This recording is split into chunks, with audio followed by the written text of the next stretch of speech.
Good afternoon. Welcome to the press conference for the SCU Lighting Complex incident. My name is Rich Brocchini. I'm an information officer for CAL FIRE Incident Management Team 6, and today is August 28th at 3 p.m. I want to ask if you can please silence your cell phones and take any sidebar conversations outside during the press conference. And for the format, what we're going to do is have our speakers come up and speak, and then we're going to do questions and answers at the end. After our questions and answers, we're going to conduct this press conference in Spanish, in Espanol. So just to remind everybody the complex of this incident that we're dealing with right now, it encompasses 7 different counties. Those counties include Santa Clara, Alameda, Contra Costa, San Joaquin, Stanislaus, Merced, and San Benito. And just a quick update on this incident. The incident is currently just over 372,000 acres in size with 35% containment. We have over 1,900 firefighters fighting this fight, with a total of 48 structures that have been destroyed. Unfortunately, we do have 3 first responder injuries and 2 civilian injuries. At this time, we're going to call up our operations section chief for operational brief, Chief Tim Ernst. Good afternoon. My name is Tim Ernst, operations section chief for CAL FIRE Incident Management Team number 6.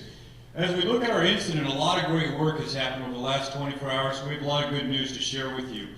Let's start over here on the eastern side. I know everyone has seen this black line. We've talked over the last several days on what the black line means. Further good news there is we're going to begin the repopulation process during this operational period for some of the neighboring jurisdictions and cities that are around the outside boundary there. As we move around to the bottom of the fire, I'm sure many of you have seen, currently we have a column of smoke that's working in this area of the fire. There will be a column of smoke probably for the next 48 hours working in this bottom section of the fire. Every now and then you'll see one of these pockets of large fuel that's throughout the entire incident they may be burning off, but more so, as we talked about, we have a firing plan in place so we can connect these this large gap of fire, these 2 areas of fire together and decrease the movement of fire into the state park. And that's extremely good news because that's been working well now since yesterday afternoon. Our burn conditions continue to work in our favor, so we're really hoping that that decreases any of the further south movement into the state park, which we know is a priority.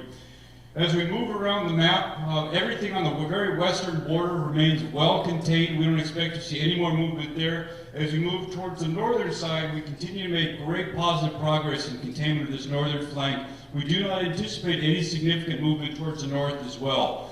We continue to be plagued with some tough little canyons and drainages in this one area of the fire here. So again, you may in the afternoon see some columns of smoke in that area as well. Not to be alarmed, we have crews working on those and we expect to get those cut out in the very near future. For any of the specifics on the evacuation notices or warnings that may be changed, I would just ask you to please look at our PIO websites for that information. The one last piece I want to talk to you about is the fire suppression repair piece. Normally in an incident, we start to see the fire suppression efforts start to stabilize out. At that point, we start to see the fire suppression repair resources start to build up. So we've contained the fire. Now we're going back to address some of the problems that may have been caused by the suppression. And that may be addressing some drainage issues. It may be some fences that were damaged in the course of putting some of our resources on the line. So please know that any of those effects are being addressed currently, and that will be a long-range plan. So even if the suppression piece is completely contained, which we expect to be in the not-too-distant future, we do anticipate those suppression repair resources probably will remain committed for some time after we're complete. That's it in my report. Thank you.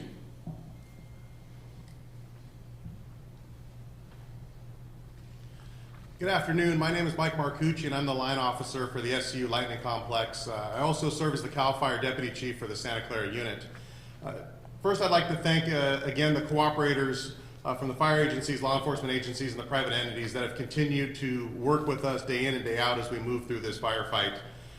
Today, we have a critical firing operation ongoing that'll be happening over the next few days that will hopefully secure the west side of the fire. We continue to work with law enforcement daily to update the evacuation areas with the goal to get everyone home as safely as we possibly can. There is a lot of work, as Chief Ernst just mentioned, that we still have to do, but our goal is to get everybody home safely as soon as we can. Today is day 13 of this incident, and our troops and the public are tired, and we recognize that. We remind everyone to remain diligent while we complete this critical firing operation and hopefully secure that west side of the fire. And in closing, over the next few days, we will continue to ask the public to please be patient with us As we move forward with this critical firing operation, we will continue to do our best to provide timely updates as we continue to actively fight this fire and hopefully put it to bed within the next week or so. Thank you.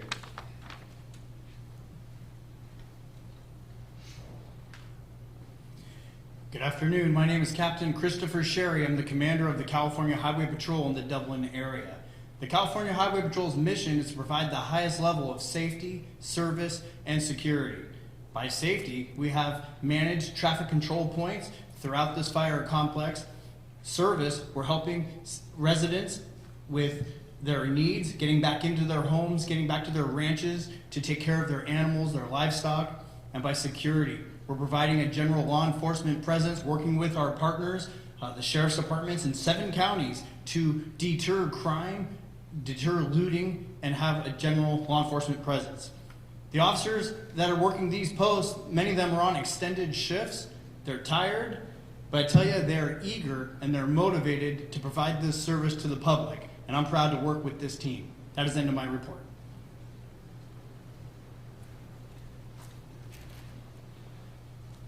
Good afternoon. I'm Sgt Ray Kelly with the Alameda County Sheriff's Office, and our message today is specifically to our ranching and farming community that is in the rural part of eastern Alameda County. One of the issues that we're working on is, obviously we've talked about the situation, and the fire is moving in a good direction as far as containment, but we still need to be cautious and abundantly cautious in certain cases. So we have agricultural permits that we've issued to ranchers, but as of right now, working with CAL FIRE, we don't believe it's feasible to have ranchers and farmers go into their back to their locations at this point. So we are on a case-by-case basis using our deputies to bring in ranchers to those locations to feed animals, and we're doing it very slowly and carefully. And then we also have our deputies out there as well who are willing to step in and feed where animals need water and food. So that becomes our main concern right now. And I know that's frustrating for some of our ranchers out there who've been through a lot in the last 13 days. But if you just bear with us and let us work through this kind of cautious time before we can open back up that part of Mines Road. So if you have any issues or concerns, you can contact the Sheriff's Office or the CAL FIRE hotline, and we'll be able to get that information to our people and meet up and listen to your concerns. Thank you.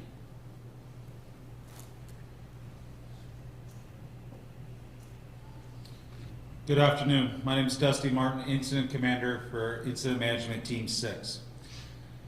As was stated earlier, there is 1,900 personnel that are actively working on this incident. Day in, day out, they're working to contain this fire. Long hours, long days. Morale is good with all personnel. Along with the personnel here is our main focus is coordination and collaboration. Coordinating with multiple agencies, public and private. We talk about one team, one fight. That means everyone. No matter what patch, agency, private, landowners, we're all here together to come to a solution and to contain this incident. Our top priority is first responder and public safety. We get into starting to repopulate the areas. We need to make sure it's safe for all personnel, our fire personnel, our law enforcement personnel, and for the public. We're doing everything we can to double check and triple check to make sure that when we reopen, it is safe to do so. Our team is working tirelessly to that. Please be patient. We will get the residents back into their houses as soon as quickly as possible. Thank you.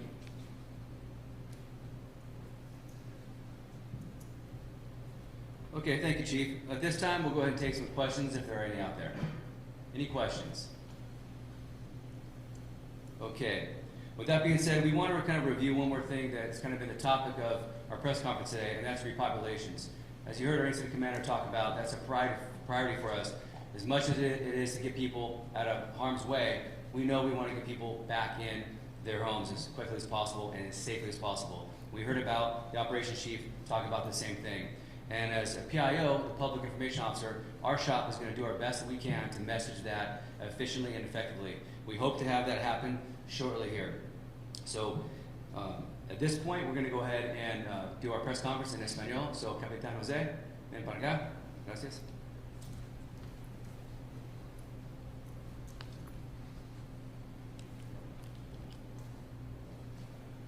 Muy buenas tardes y bienvenidos a la conferencia de prensa del incendio SCU Lighting Complex. Soy José Amador y hoy es el 28 de agosto. Por favor, silencien sus celulares para no interrumpir este programa. Hoy es día número 13 de este incendio, desde que empezó este fuego y impactó los 7 condados de Santa Clara, Alameda, Contra Costa, San Joaquín, Stanislaus, Merced y San Benito. Actualmente, este incendio está a 300.070 acres con nomás 35% bajo control. Hay casi 2,000 bomberos luchando contra este incendio, con 48 estructuras destruidas y miles más en peligro. Se han lastimado 5 personas, incluyendo 3 bomberos y 2 personas civiles. Otra vez el clima favorable nos ayudó a ganar más control sobre el perímetro del fuego, pero no estamos fuera de peligro. Seguimos con recursos cada día hasta que se apague este incendio y nos podemos ayudar todos a regresar a sus casas. Queremos darles muchas gracias al público por su apoyo y también que sepan que aunque estamos bien cansados con este día número 13, vamos a seguirle orgullosamente batallando con este incendio hasta que se apague. Para más información de este incendio, visítenos en nuestras redes sociales o a readyforwildfire.org para buena información a cómo preparar su casa en caso de un incendio forestal. Y con eso, si hay unas preguntas que puedo contestar, aquí estoy. Gracias.